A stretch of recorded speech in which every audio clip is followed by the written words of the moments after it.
So we're taking the sustainability frameworks to a new level now, and we've got our artist who's a background in law but majoring in sustainability, and just going to give us a run through on some frameworks and visions put into art. So just want to give us a bit of an introduction.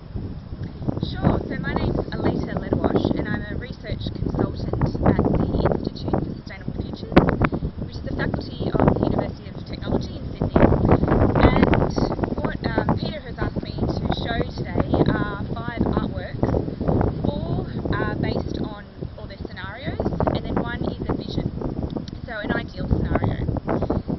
These scenarios were used at a visioning workshop called Vision 2040, and that workshop forms part of a larger program of research that's being supported by the CSIRO and its Minerals Collaboration Cluster.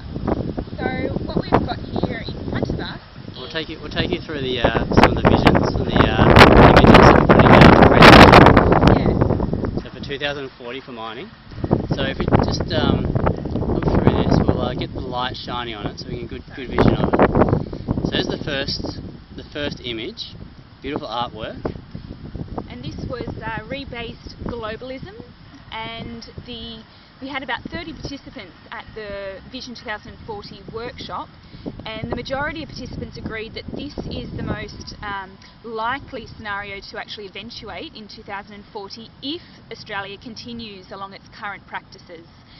So 3 of these scenarios were actually based on research that the World Economic Forum had conducted in 2009.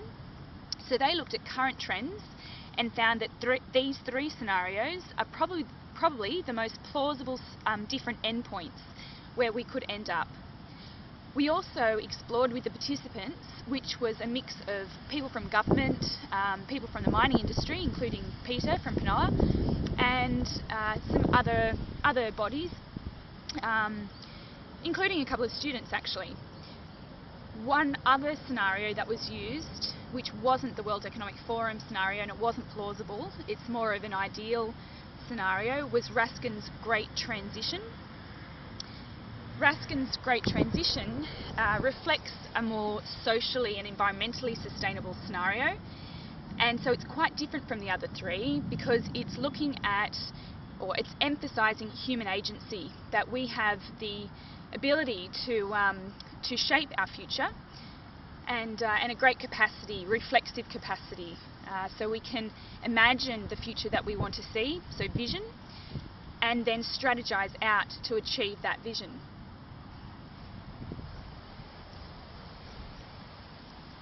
So we used a new method called scenario art, and what that was, or what it involved, was showing these 4 artworks that you're now looking at to a group of different stakeholders coming from different backgrounds, and we asked them to reflect on these scenarios and to consider what were the opportunities and the challenges in those different futures.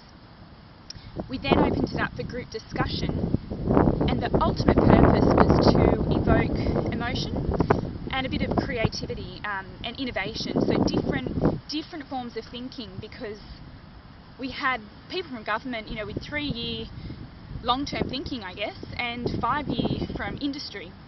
And so to ask them to think out to 30 years was going to require a lot of creative thinking, and we were hoping that the art would do that, and it did prove to do that. But it also went beyond that, and it facilitated a lot of collaboration, and participants showed a great willingness to consider alternative perspectives, discussions, and the generation of some really inspiring elements for a vision. So we should move on to that last piece of art there that you've got there, that beautiful, has a bit of Asian sort of pen work going on, so we've got a bit of detail happening. I'll leave it flat. Yeah. So this artwork is, or it was created, so I created these works, and this one was created a couple of weeks or after the Vision 2040 workshop, and it illustrates the key elements that the participants came up with that they wanted to see in their future. So it's a very, unrealistic future we can achieve, but it demonstrates a lot of creativity from industry and government, and it also demonstrates a lot of empathy, which was incredibly inspiring to witness, and really exciting actually. It was really exciting to see different stakeholders come together and agree on certain elements and to discuss issues like intergenerational equity, Indigenous issues, with with a lot of genuine discussion around that. And I think what the artworks do is they demonstrate that things are systems, and you might be focused purely on this part of the system, but once you can see it in a snapshot, you can see how the different parts of human society, of ecology, of the natural environment, of different industries, how they impact on each other. And I think that is largely what opened up the discussion and created a lot of willingness to consider these different perspectives and generated some very meaningful discussion. Yeah, I think it's a wonderful new way of approaching sustainability frameworks, and a great way for the board of directors to get involved in some great visions from the sustainability institutes and sustainability consultants out there. So I can see there'll be a big future in the board of directors of large companies and organisations, getting beautiful sustainability consultants and frameworks together, and someone like yourself putting their visions together in a visual way so that people can talk through where the company will be, where the country will be, and where certain parts of society will be in, say, 20 years time, 40 years time. And we can use great visuals to talk through those visions and those principles and those directions we're taking before we go through the other stages of economics and ethics, and our economics, environment and ethics, and then down to the very base principles of economics, environment, ecology, ecosystem, and good ethics as well. So this is the place where you start, right at the top. This is the ethics.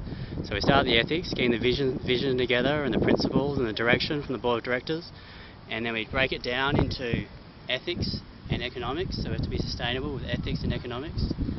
Then we break it down to economics, environment and ethics, and we take it to the company, and we take it to economics, ecology, ecosystem and ethics. So this is where it starts, right at the top here. Getting the vision there for everyone to get their head around, and the board of directors and sustainability consultants and beautiful artists, we put it together and then we go forward and make it happen. So there we go, excellent work.